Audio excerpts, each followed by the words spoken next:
just going to run through the exposure factors, which we're really kind of talking about. So it's, you know, hopefully we can get through this relatively quickly. It won't, relatively quickly. I just won't have to beat you over the head with it. So, so what we're going to talk about, all right, so exposure factors, obviously, kVp, MA, and time are our biggest three, but distance is the exposure factor.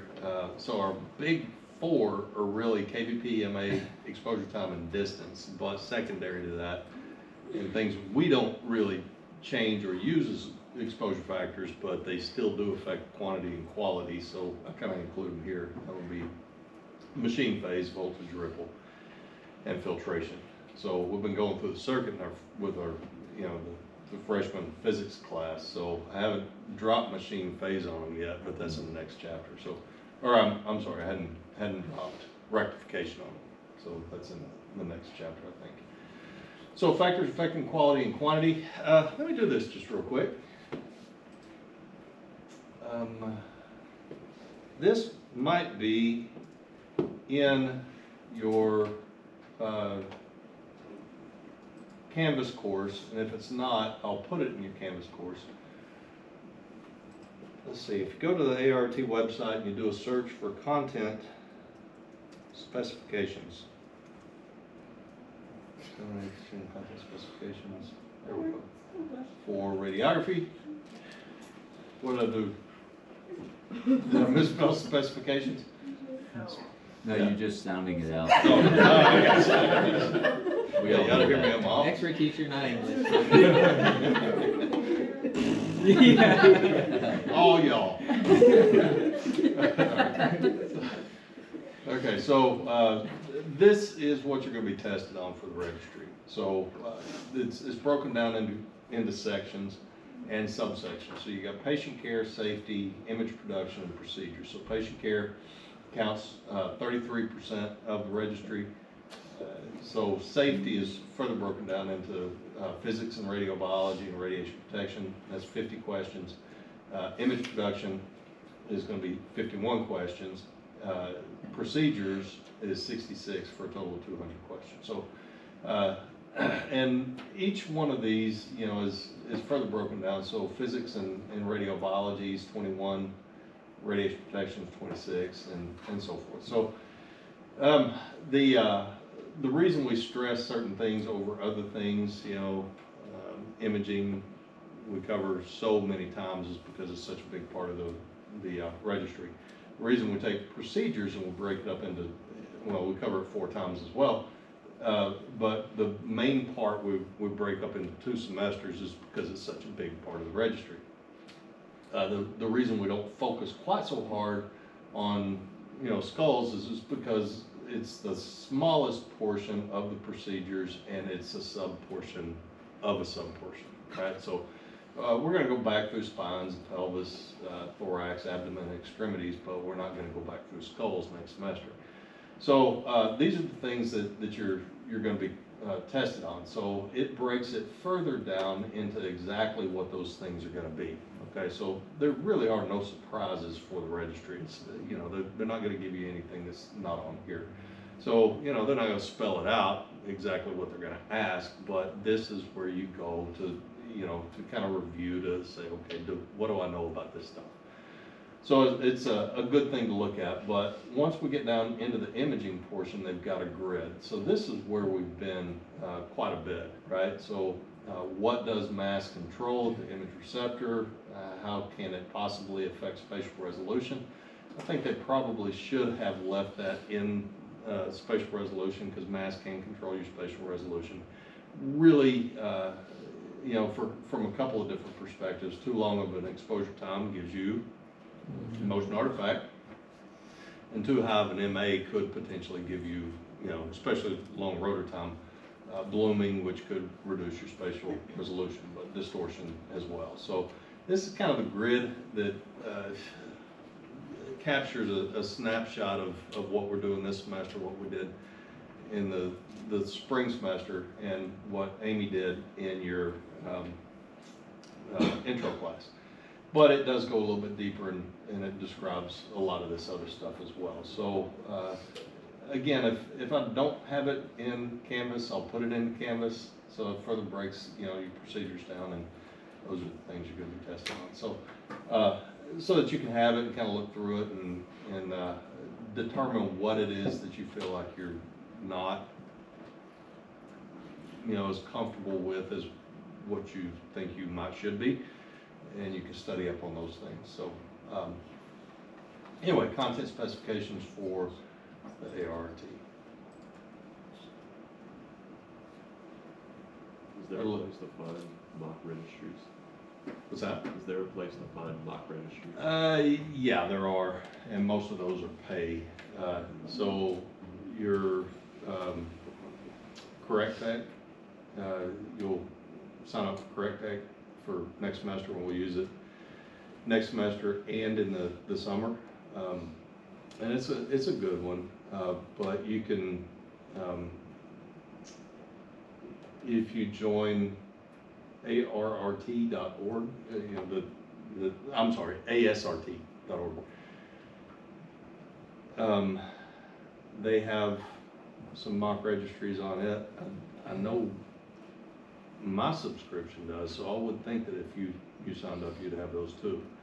And ASRT is great from a lot of different, you know, just kind of plug them for a lot of different reasons. It's good.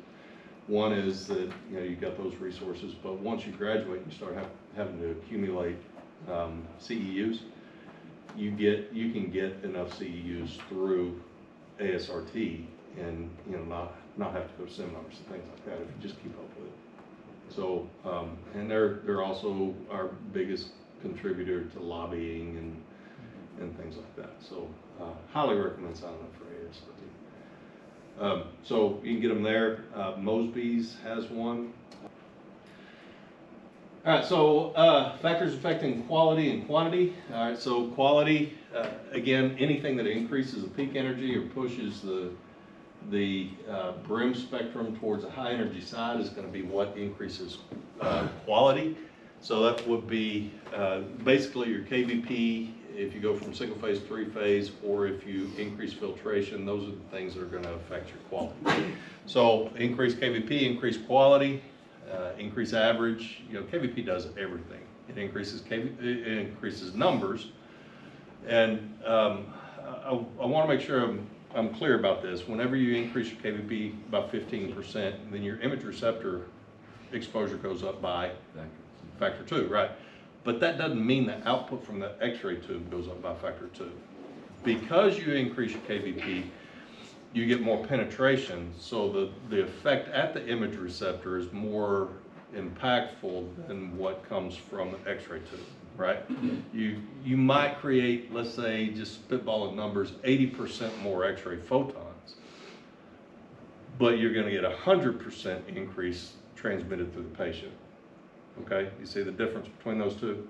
So with the increased kVp, we get an increase in output, we get an increase in penetration, we get an increase at the image receptor, we get more penetration, we get a higher average, we get a higher peak, we get everything goes up with increased kVp. It's the most impactful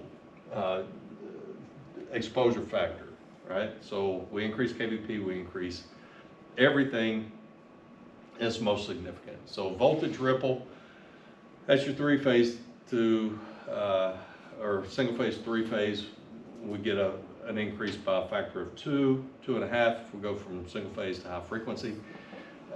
And it also pushes, because our voltage ripple never drops to 0, because our voltage waveform never drops to 0, we get an increase in output, and we also get an increase in average. Peak remains the same because the only thing that increases peak is kVp. Increased filtration, we remove lower energy photons, which pushes towards a high energy side. And this is where you're gonna, trip up with filtration. With filtration, even though we get a higher average, right? So we've got a better quality X-ray beam. That does not mean if you increase filtration, you're gonna, we go from single phase to 3-phase, we get an increase in output. We increase kVp, we get an increase in output. But when we increase filtration, we do get that increase in quality, but we're gonna have fewer photons penetrate through the patient, so our net effect at the image receptor is that it goes down. So then we flip over to quantity. Increased kVp we just did, increased MA.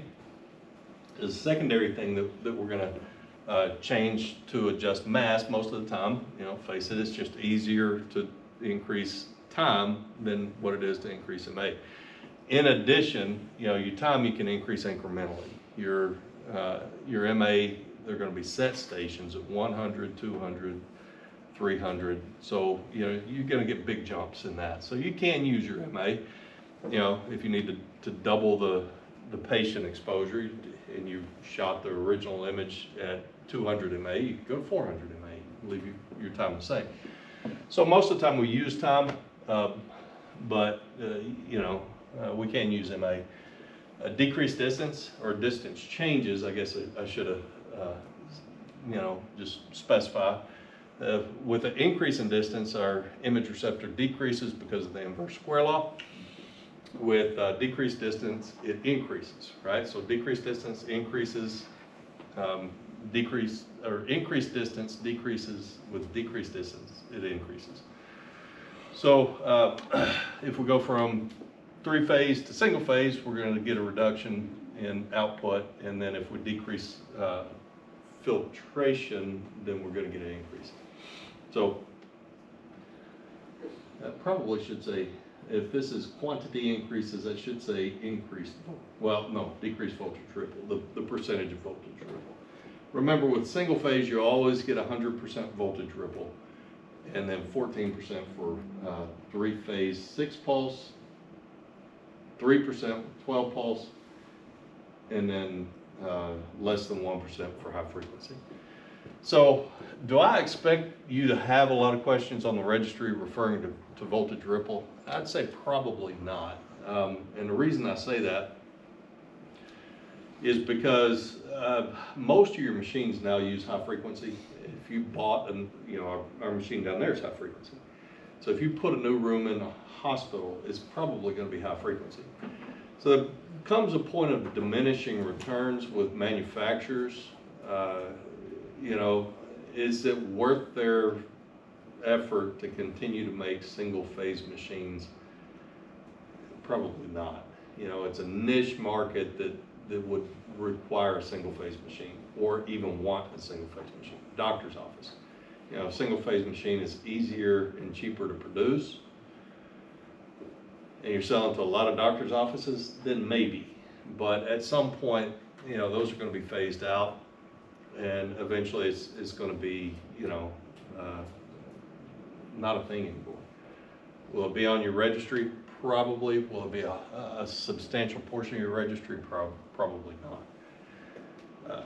But anyway, I expect those to go away at some point in the future. So kVp, what do we use it for? Is to change quality primarily, controls your penetration, controls your tube potential, drastic effect on quantity. It's direct and exponential, and it's even more substantial at the image receptor than what it is from the tube itself. So make sure you don't fall for this little, you know, trick on the test. When we increase kVp, we increase the kinetic energy of the electrons. Well, they're all electrons, so they have the same mass. So the only way that you're going to increase the kinetic energy is to increase their speed. This is the speed with which they travel from cathode to anode. But once they become X-ray photons, what's that loss of energy? The electrons don't become X-ray photons. The loss of energy in the electrons causes us to create X-ray photons. And they all travel at speed of light, right? So don't fall for that. You know, you're sophomore students now. That's a freshman level mistake on a test. So we've done this to death. You know, kVp and brim spectrum, no effect on the minimum energy. This is the only time I'm going to say this. No effect on the minimum energy, because what is it that controls the minimum energy? Filtration, right. So with filtration, it increases the level, doesn't increase the number, but it increases where the exposure line or the emission line, you know, meets that horizontal axis. So the minimum X-ray energies aren't increased in numbers, they're increased in energy, right? And so it's what controls peak energy. Average energy pushes towards the high energy side, and the height of the brim spectrum goes up. So characteristic spectrum, it is what determines characteristic spectrum. So if you get a question on a test and it says, what can you tell me about these two brims spectra, right? One has a spike on it and one does not. What do you know about those two? We only record one characteristic spectrum. It's not a spectrum, it's just one characteristic level. That's what that spike, right? And what energy level is that? 69. 69 and a half, or 69, we just say 69, right? So if one doesn't have one, then what can you tell me about that brim spectrum? It's representative of an X-ray beam whose energy is less than 69, right, exactly. So, all right, so then again, 15% doubles at the image receptor, doesn't change output, but doubles at the image receptor. So when to change, that's when we need more penetration. So if we have pathology that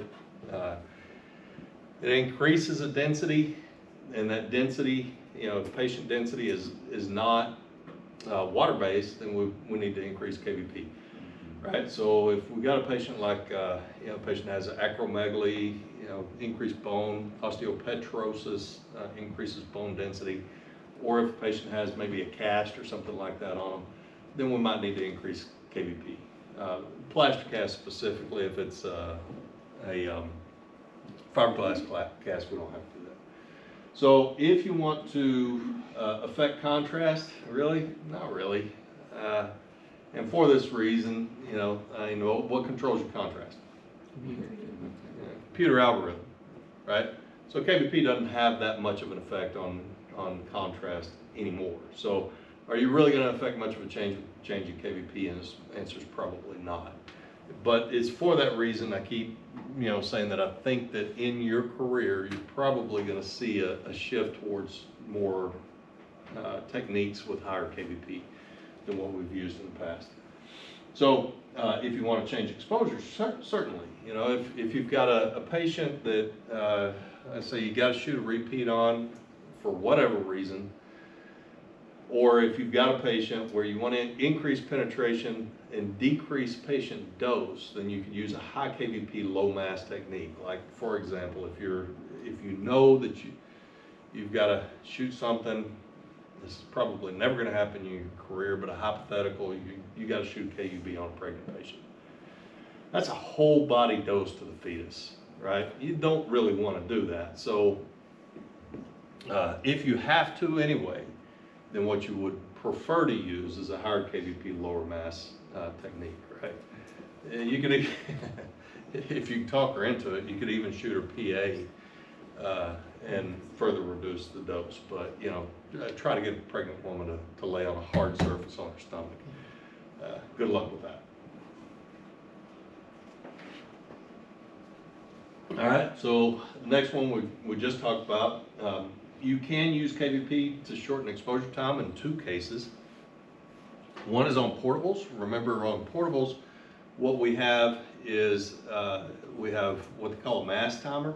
And a mass timer has a fixed MA station, so the only thing that you're going to change, you're going to change your mass, but in changing your mass, what you're going to be changing is the exposure time, right? So if you've ever noticed whenever you're shooting portables, you don't have an MA in time, or at least I've never seen a portable that had an MA in time setting.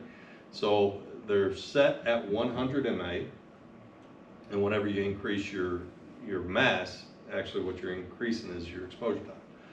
So with that increased exposure time, you run into issues potentially where, let's say the patient's on a vent and the breathing on a vent is pretty quick. So the only way that you could make an exposure, let's say of an abdomen on a larger patient where they're on a vent, you need a shorter exposure time, would be to use your 15% rule, increase your kVp and decrease, in this case, it'd just be straight up exposure time. The other place would be if you're phototiming,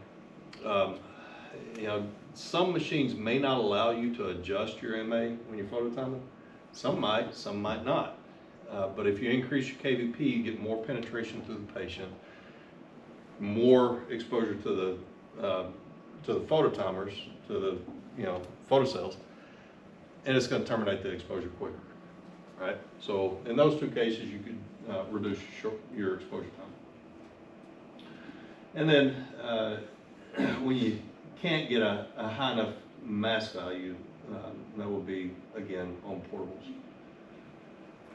So how much of a change affects any kind of change on the image receptor? So I'm going to start by talking about mass. So how much of a change of mass do you have to affect any kind of change at the image receptor? Not to double, but to just get to a baseline. Oh, okay, we've got a change here. Not a whole lot. 30%, right. So how much is 30% of 100%? It's roughly 1/3, right. So people have a hard time locking in kVp. Was 5% change just to make a visible difference. Well, how much doubles? How much gives us 100%? 15%, right. So what's 1/3 of 15%? 5. Bingo, right? It's not that difficult. You just got to apply that 30% change in mass to kVp. What would be a 30% change in kVp to make a visible difference? And that would be your 5%. Okay. So also on your test, make sure that when you're reading questions about changes in kVp, you pay attention to the question. What is it asking me? A 15% change in kVp, but what follows that? 15% change in kVp, and I want to reduce the patient dose. What are we talking about there? Maintaining exposure, and you're going to have to to maintain your exposure, you're going to have your mass, right? So, the question may ask you that. It may ask you want to maintain the same exposure, but you want, higher kVp. Then what you would do is, 15% rule. That's 15% rule. But if you needed a change in exposure using kVp, that would be just a change in kVp, about 15%. So if you needed to double your image receptor exposure, then you would use just a change of 15%. So 15% change versus 15% rule. Make sure you don't, read the entire question, figure out what the question's asking you before you jump right on it. So kVp quality control, it's got to be within, this is out of patch quality management. We don't require this book because that's another probably $75, added to a starving student's budget. But it's got to be within plus minus 5%. And some textbooks, there's some discrepancy there. I think Bushong may say 4 or 5. So generally speaking, when there's a discrepancy among your major authors, it's probably not going to be on the registry. Okay, so just know this, for the test, it's 5%. But understand that's not necessarily something that you have to, wake up 3 o'clock in the morning dwelling on, right? 5% versus 4%, don't spend a whole lot of time with it. So control contrast, remember we've got two different types of contrast. We have patient contrast and we've got radiographic. So patient contrast would be bone versus air versus soft tissue versus denser soft tissue and that sort of thing. So radiographic is how well can you see the difference in those tissue densities. So you have to have patient density to give you your radiographic density. So that's going to be dependent on penetration through those, how equal is the penetration through those different types of tissues. And back, again, when we use screens and films, kVp was our control of contrast because it controlled the penetration, but our image receptors are so sensitive that you can use a higher kVp and still visualize that contrast between them. Where we really started to notice that kVp might not control our contrast in a digital world as well as what it did in a screen and film world, it's actually in CT. What do we use CT for? What's the benefit of CT? superior high soft tissue contrast, right? Well, what kind of kVp does CT use? Like 100, 110 kVp. It's chest x-ray kVp for abdomen, right? So why not use higher kVp? The computer's going to fix it for you anyway. So kVp doesn't have that much of an effect on contrast, but certainly the patient factors do. Effects on density, not so much, but exposure. That's your index number. Patient exposure is certainly a concern. Higher kVp reduces patient exposure. Why not use higher kVp? I really think we got to make that change. So effects on visibility or recorded detail, theoretically, because with higher kVp, we're going to create more scatter radiation. We use grids, and we're using computer, generated images to bring out that contrast. Marginal effects, if any. So effects on sharpness or recorded detail, with the possible exception of quantum model, which we haven't been able to demonstrate in our lab. So again, something else that may be going away in future versions of the registry. Quantum model, if kVp got high enough and your mass got low enough, then theoretically you could create some quantum model. So MA is just all quantity. That's your intensity. It's a creation of the space charge, thermionic emissions. All that occurs before your exposure.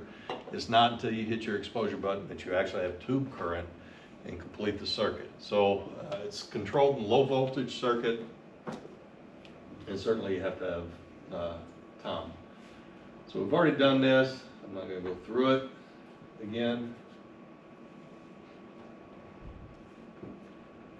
All right, so we've got to have a couple of things with MA quality control. So we've got,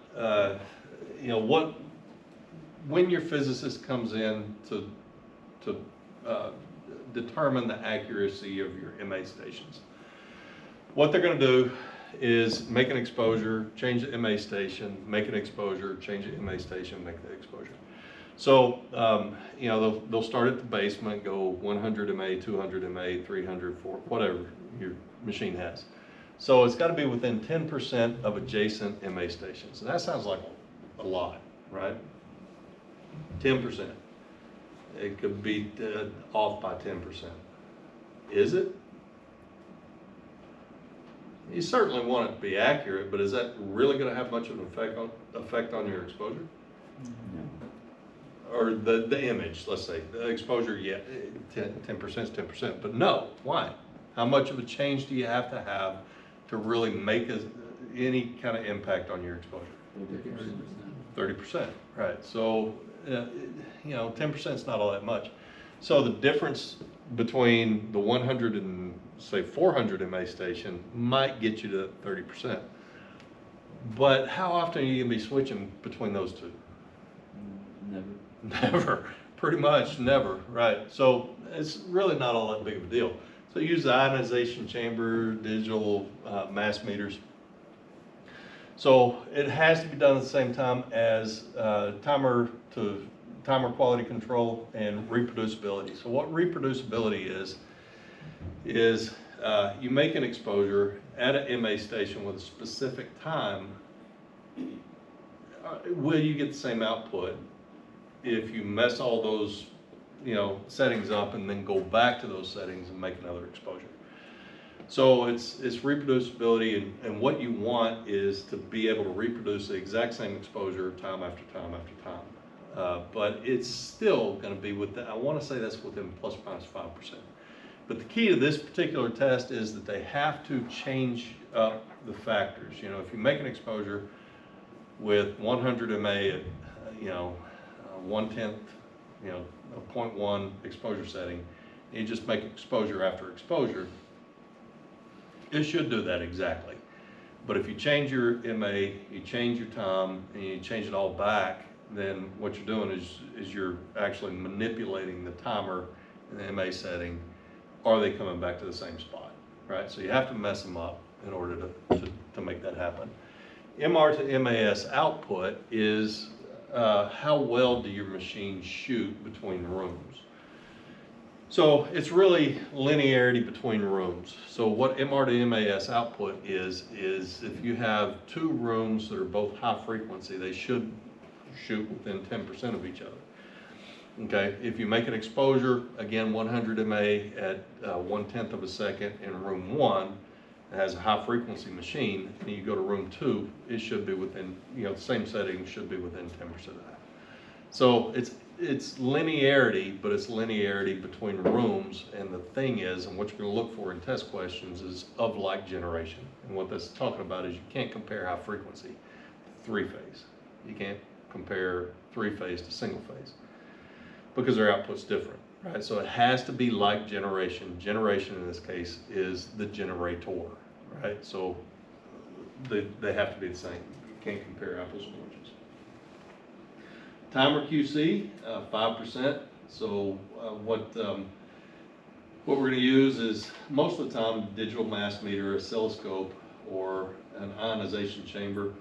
You might see this on the registry. I don't think it's come off yet, and once single phase machines go away, it will.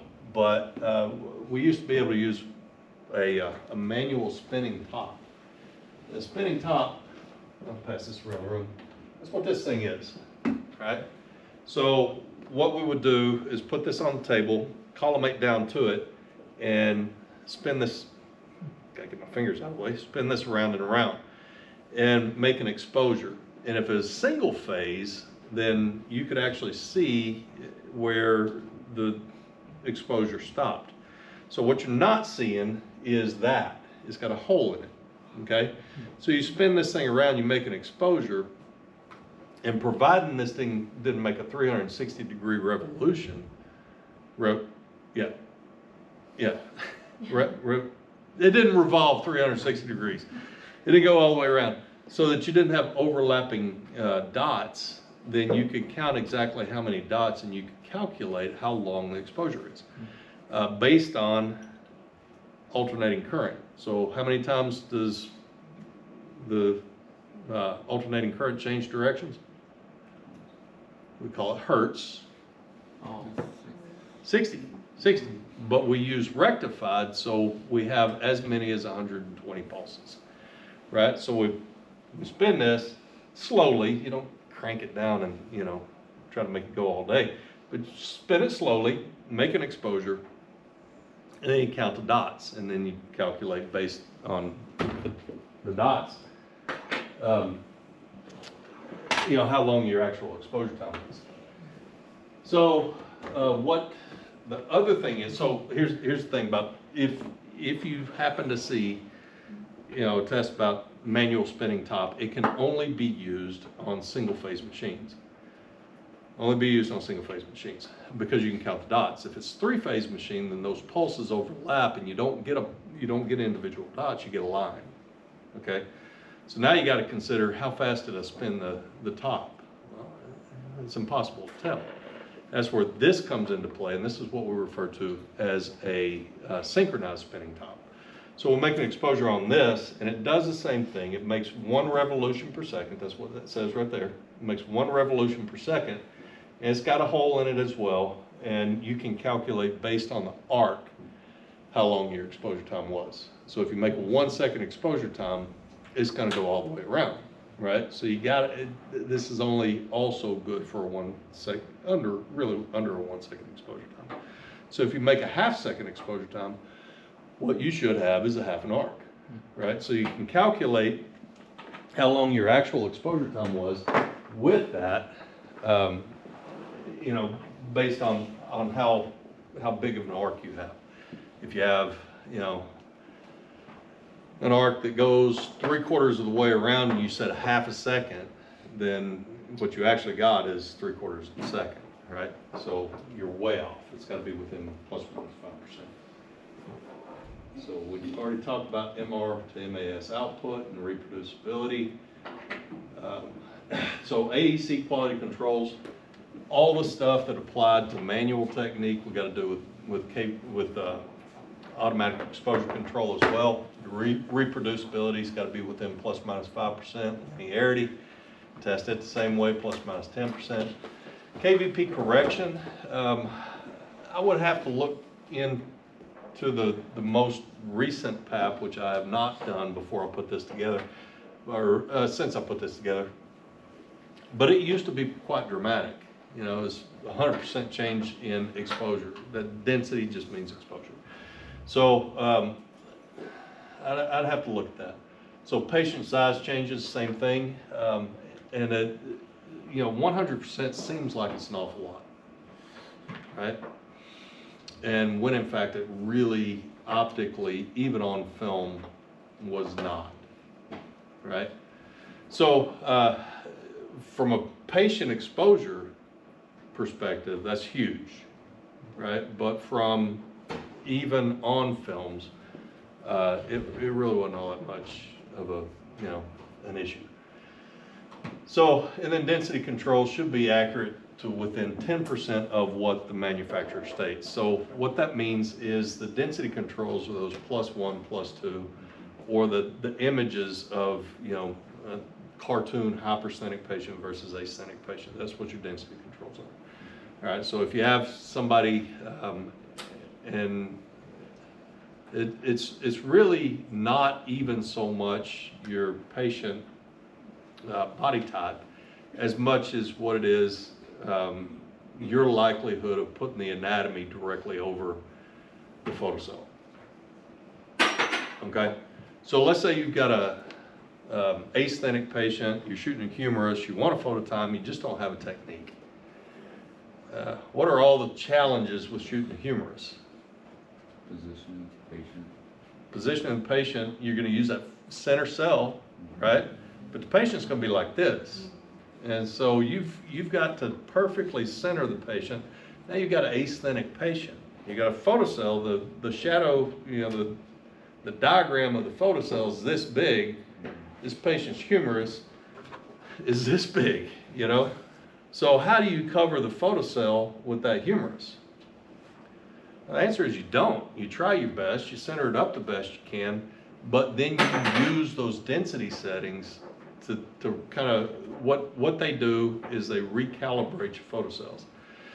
So you hit the +2, let's say, and that might increase your exposure. You know, let's say your photocell on its normal setting wants to receive 5 MR before it terminates the exposure.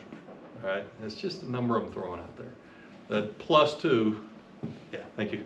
That +2 might give you 50% increase in exposure. Okay, so a 50% increase in exposure now recalibrates that to, instead of 5 MR, you got 7.5 MR before it terminates the exposure.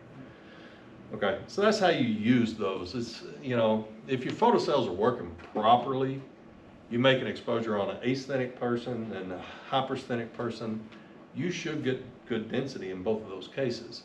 But if you have something that's hard to position directly over the photocell, like sometimes odontoid, if you've ever done a odontoid, you may have to change your photocell, because over the top half of the top half of the photocell, what you're going to have is you're going to have maxilla, you're going to have, you know, maybe part of the ethmoid, you can have base of the skull over this little bitty bone right down here. You know, so you may have to use the asthenic setting, right? So that's what those things are all about. Yeah, you use those much at all? We used to use them all the time. I think with you know, the computer processing, it's become less necessary to use them, especially when you've got some overexposure going on, you know, like the odontoid or whatever. I keep saying odontoid. How many of y'all have shot at an odontoid? Oh, good. Oh, good. Are spines making a comeback? Because it used to just be, yeah, we're sending everything CT. And that's just, yeah, I really probably ought to edit this out too. That's ER doc laziness is all that is. You know, even diagnostic x-rays, in most cases, they can do a clinical assessment and rule out whether or not a patient needs a C-spine X-ray. They just don't do it. CT, everybody gets a CT. And it's like watching Oprah. You get a CT, you get a CT. So anyway, control of exposure. In film radiography, everything affected it. And as far as patient exposure goes, same thing with DR, but the actual creation of the image has changed so significantly that what we expose the patient with when we used films directly impacted what the image looked like. It doesn't so much anymore. But you got to remember two things. One, it is your ethical, professional obligation to practice a law, right? So you don't want to overexpose a patient. That's what we call dose creep. That might be a testable question, dose creep. Dose creep is, I don't know what to use on this patient, so I'm just going to overexpose them and let the computer fix it. Okay, learn what your techniques should look like and use them properly, right? So that's dose creep. That's unethical, right? So, when we use screens of films, that overexposure was immediately recognizable, and it's just not so much even. So what we look for now is index number, but is index number always a good indication of whether or not you got the proper exposure to the patient? The answer is no, it's not. It's an indication, but let's say you put that odontoid on a 17 by 17 image receptor and you didn't collimate anything.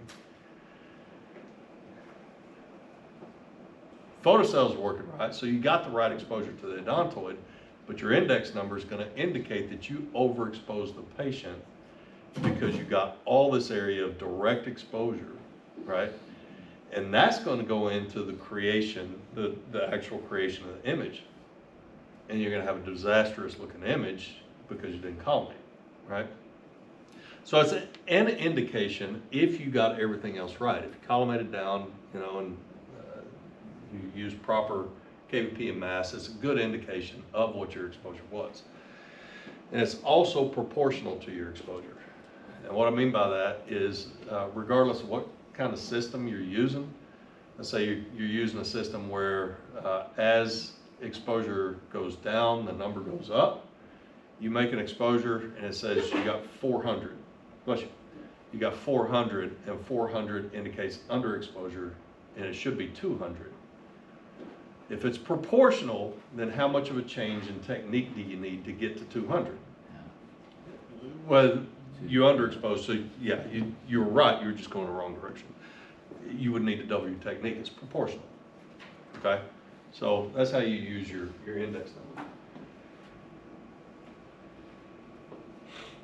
Okay, so mass and contrast really doesn't have a correlation unless you really screw something up. kVp in contrast doesn't really have a correlation, again, unless you really screw stuff up. And what I really meant to point out to you when I was showing you the content specifications is that kVp in contrast, there is no check mark anymore because kVp fundamentally doesn't really control your contrast anymore. It's a computer algorithm. So you should not see questions on the registry that ask you about kVp in contrast. You just shouldn't see it unless it's a none of the above type thing. So no effects on contrast unless you're really in the extremes. Geometric factors, this is where I disagree with the registry, and that is, yeah, you can have some issues with geometric unsharpness with mass, for the reasons we talked about before.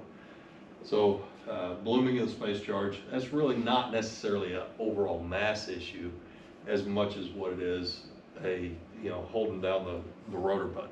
And I know I've asked this question before, and y'all answered properly. Is there a time for extended rotor times? Yes. Absolutely. Again, if you're in surgery and you're waiting, they're injecting contrast, especially if you're doing an arteriogram or in special procedures, or if you find yourself in, they're going to be using fluoroscopy anyway.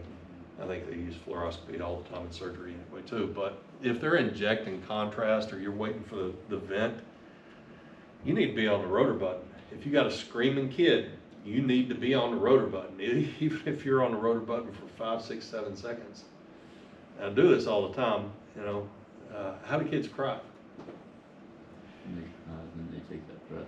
Yeah, they exhale for like a week, right? They scream out forever, and then they inhale, just, and then they're exhaling again. And if you're not on that rotor button, you're not going to get it, right? So there are times, but those times are rare. So try not to do that, and you won't have this issue with mass and exposure time, right? And quantum model we already talked about. So motion artifact, remember motion artifact is the number one thing that will degrade the image, and it's the number one thing that you have fundamentally no control over. You can limit the effects of motion artifact, but the patient's 100% in control of motion. Remember, you got two different types of motion, involuntary and voluntary. Even some of the involuntary, we call voluntary. And you breathe all the time, right? You don't have to think about it. You just breathe, but you can control your breathing in most cases. So we call it voluntary motion until we get to kids, and then it's just, it's a mess. So we can use reciprocity. What was reciprocity?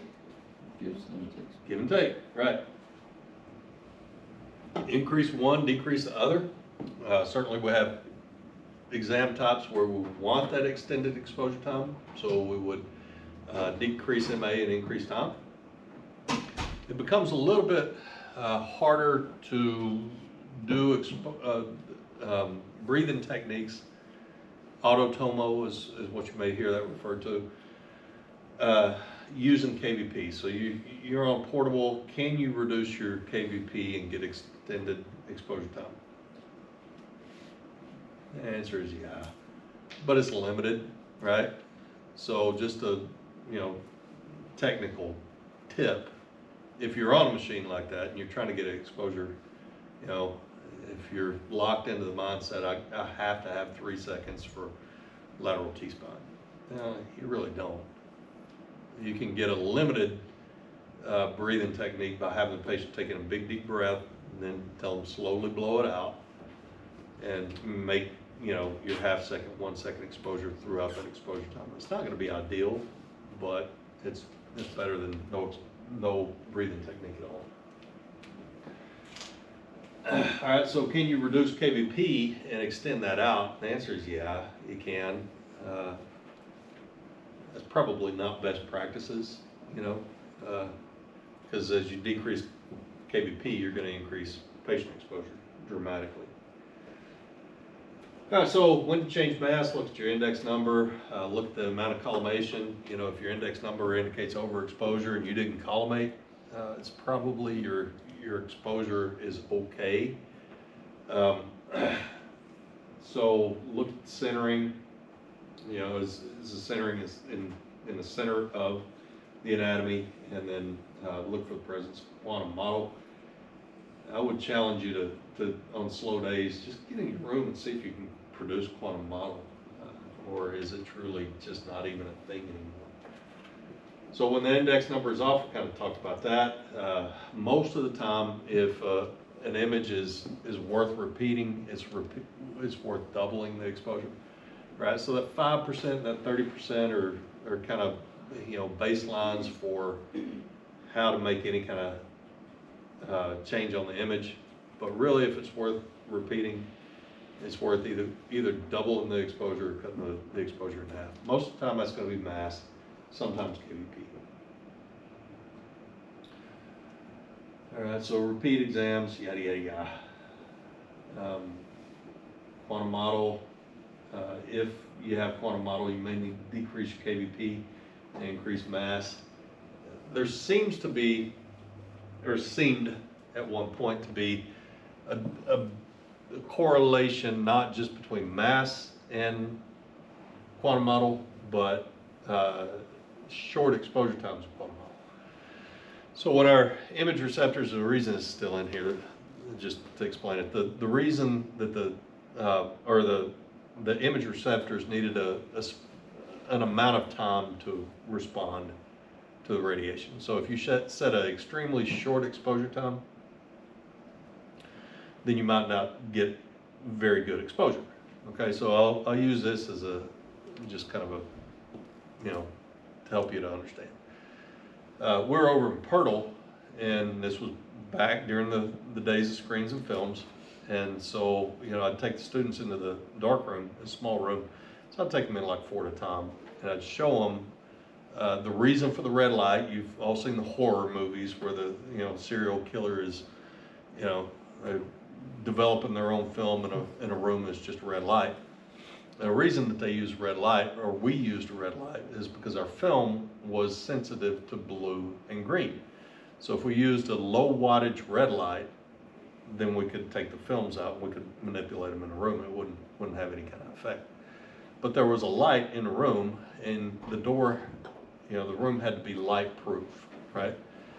So I was trying to make the point that, you know, if you're in the room, you got the film bin open, you have to have the door locked because somebody opened the door and exposed the entire film bin. So I'd take a film out and I'd put it on the countertop, and I'd put my hand on it, and I'd have somebody reach over and flick the lights. And I'd take the film and I'd run it through the processor, and you could see, you know, my hand was blocking the light where my hand was, and then everything else would be just so black you couldn't see through it. I had somebody flick the lights so fast that, you know, I was like, I saw the lights come on, but man, that was quick. So I went ahead and ran the film, and there was no shadow of my hand. So the lights came on, but it was so short that the image receptor, in this case the film, didn't have time to react to it. I don't think that's an issue anymore, but for a while, quantum model was 2 things. One, definitely too low a mass, but 2, in that too low a mass, time might have been more of a culprit than the overall mass. Since I can't even demonstrate quantum model anymore, I just don't think it's an issue either way. So if motion is present, then you're going to use your reciprocity.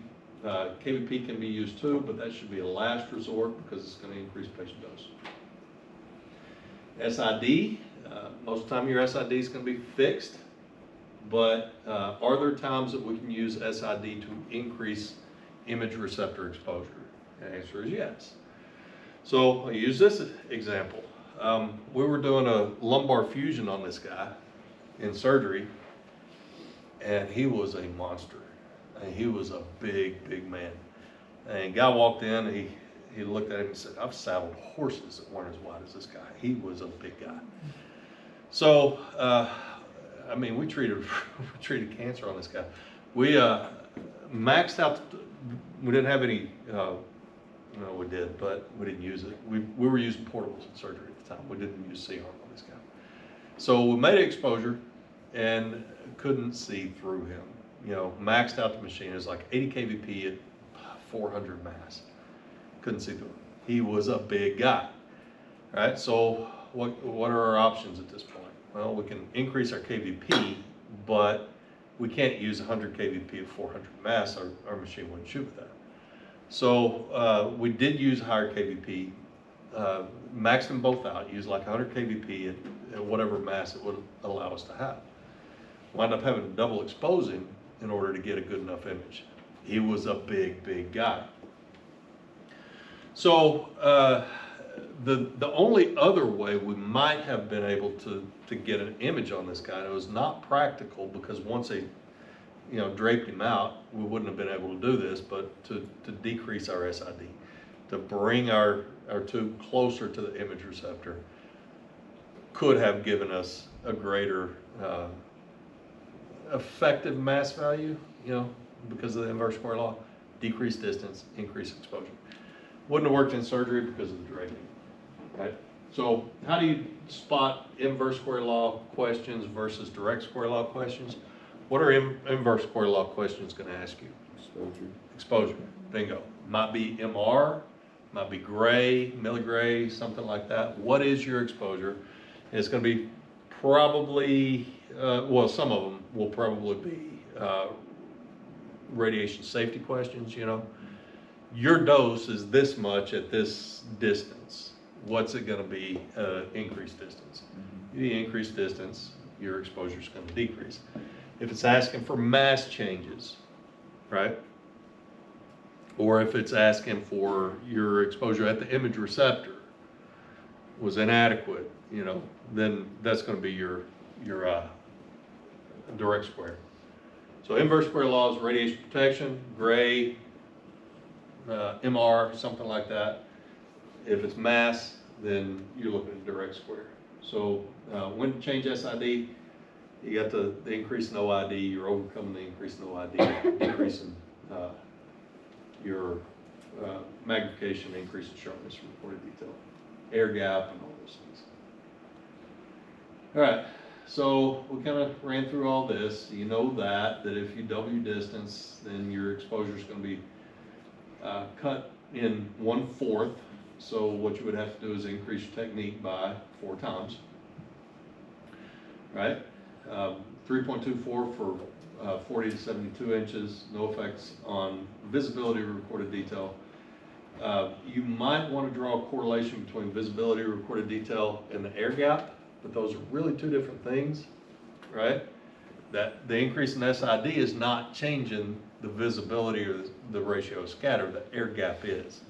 We're increasing SID to overcome the effects of the air gap with regards to magnification, sharpness, reported detail.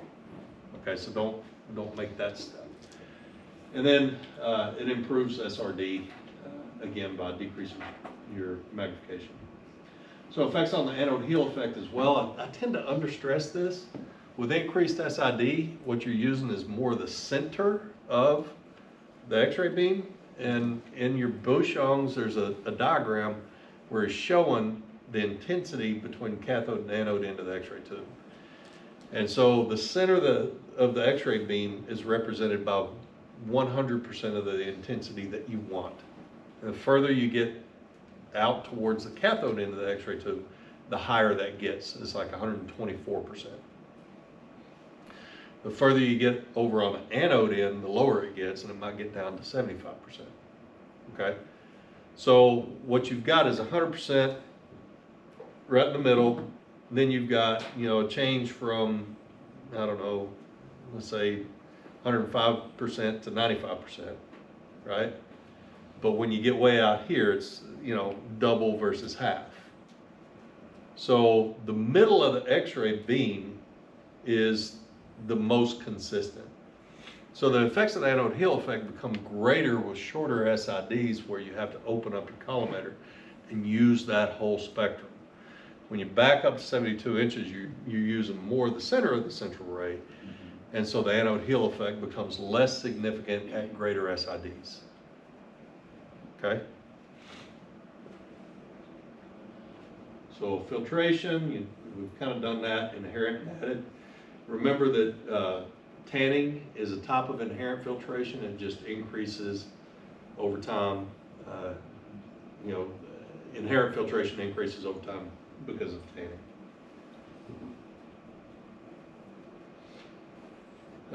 Then we've got compensating filters. You just don't see those all that much anymore, but you've got pre-patient and post-patient.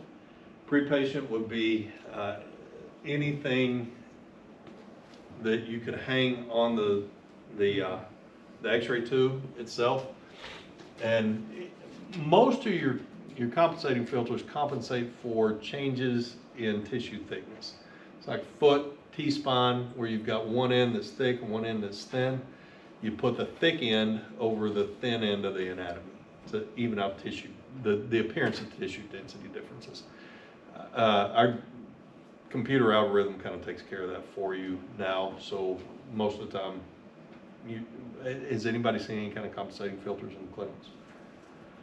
About the only place you're likely to see it is if you happen to go to an orthopedic clinic where they're going to do scoliosis series. And that's not really a compensating filter as much as it is a filter to reduce breast dose.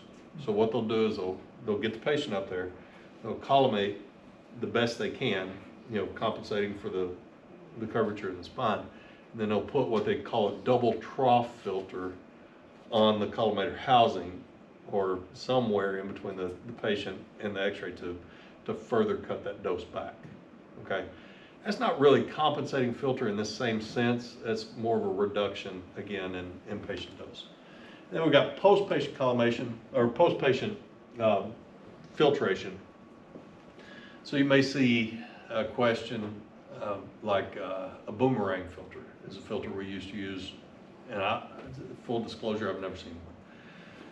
But back in the day, again, before computed images, when we shot a shoulder, the greater tubercle would be burned out in a lot of cases. So what we do is take this boomerang filter, and it's shaped like a boomerang, and put it up under the patient's shoulder to even out those tissue densities. So pre-patient, post-patient, in both cases, with the exception of the scoliosis series, their purpose was to even out tissue density differences. So we talked about all that, you know that. Visibility, recorded detail, really just kind of ignore that. The effects on exposure, you lost some photons, so you have to add photons back in, increase mass. If it affected contrast, it would have you'd have a higher energy X-ray beam, and so it would decrease contrast. So dose, for the most part, is going to go down. If you were using, let's say, a post-patient collimator, your dose is going to go up because you still got to use a shoulder technique, but now you got to use more to compensate for that too. So your dose is actually going to go up with something. So post-patient filtration probably going to go up. Pre, probably going to go down. So machine phase, again, remember your the key things to remember about single phase is 100% voltage ripple. Even if your rectified is still 100% voltage ripple, so it comes to a stop, you know, with each pulse. Single phase unrectified, 60 pulses. Single phase full wave rectified, because you're using the full wave. We call it full wave because you're using the full wave. 120 pulses. Once you go from single phase to 3 phase, your voltage ripple drops to 14% for 6 pulse, 3% for 12 pulse. Your output is roughly twice of what it was with single phase. And really no difference between these two. And then high frequency is going to be about 2.5 times. The ripple is 1% or less. The other thing to remember about the high frequency is, and just file this away, you don't necessarily have to know how they work, but it comes with what we refer to as a chopper circuit. So as I understand the chopper circuit, what you've got is with 3 phase, you've 12 pulse, you got 3% voltage ripple, right? So it goes, you set 100 kVp, it goes to 100 kVp, 97, 97, 100, 97, 197. The chopper circuit would eliminate that bubble. So what you might set is 100 kVp, and what it might give you is 103. And then it whacks off the top of all those, so that what you've got is almost a constant potential at 100 kVp. Okay, so in all those cases, with each one of those changes, it improves increases the average, it increases output. Looks like that.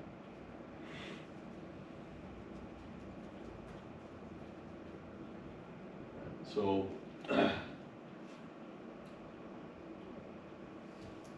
how to adjust for patient factors and the technical factor that we're going to use.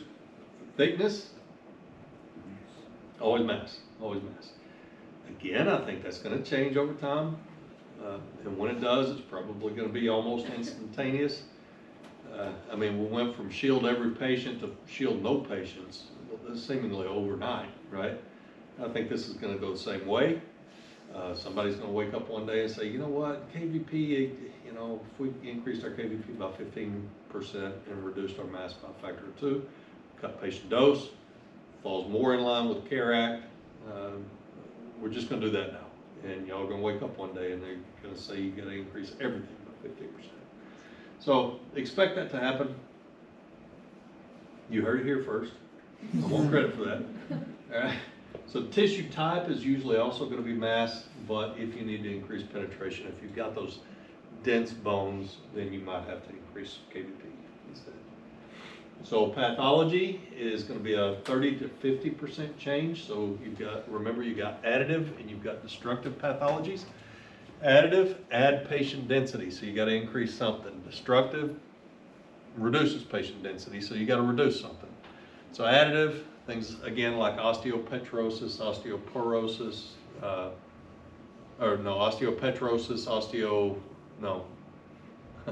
acromegaly. If you go from where you've got air to where you've got fluid, you know, let's say you've got a pleural effusion, you're going to have to increase something, mass specifically. So destructive, go in the opposite direction. Now you got osteoporosis. You might have to decrease kVp actually in that case. If you've got, let's see, what would be another example? Rheumatoid arthritis would be another one. Looks a lot like osteoporosis in the density of the bone. The bones themselves don't, but the density of the bones do. So destructive, you got to reduce something. Most of the time it's going to be mass, but sometimes it's going to be kVp. Post-mortem films. Okay, you're going to see questions about post-mortem films. Is post-mortem a pathology? You can make an argument that you're dead, right? So, you know, something caused that. Is the pathology itself responsible for the change in density? And the answer may be no. But if you have to go do post-mortem films on a patient, what you're going to see is the fluid is going to collect in the lungs, the fluid is going to collect in the great vessels, and you're going to have to treat it like a pathology, and you're going to have to increase your technique by, you know, 30%. So, who's at Christus, Maine? Ever had to do any post-mortem films? No? Lucky you. I don't like dead people. They always move, but it's never when I'm looking at them. You know, I look away and all of a sudden I see something. It's probably my eye floaters, you know, but I'm kind of in a creepy place and I see something out of the corner of my eye moving. It's like, he ain't dead. You know? But anyway, you know, watch for that. You may see a question about post-mortem films. And I think this is pretty much the end of it. Technique charts. Yeah, we're really close to the end. Technique charts.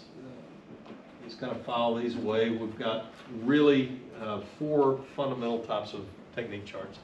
We have high kVp, and it's just as it implies, it's high kVp. It's where we always use high kVp, so for barium work, things like that. We've got variable kVp, which I think is kind of where we're going to go, using kVp to adjust for patient thickness and whatnot. So kVp fluctuates by patient thickness and exam type, body part. So it's going to be about 2 kVp per centimeter. The mass is relatively fixed. Traditionally, it was inherently higher contrast, which seems counterintuitive because kVp used to affect contrast. But what we would do is use just enough kVp to do the job, right? And then we'd adjust it just a little bit. So traditionally, it was higher contrast. I don't think it would matter at all anymore. And then the opposite of variable kVp is kind of what we use currently, roughly. That's relatively fixed kVp and adjust our mass. In a lot of cases, you'll see some combination of the two. So if you have a hypersthenic patient and you push the button for a hypersthenic patient, and you may get a 5 kVp increase, right? And then the rest is dependent on the phototimer and what it gives you. And what we use mostly, though, are what you're actually using, and that would be your automatically programmed radiography. You push a button and it gives you all the kVp, the MA, and then of course you got your phototimer setting. So it sets your machine up for you. And that's what automatically programmed radiography is, and it uses the AECs in order to set your mass for you.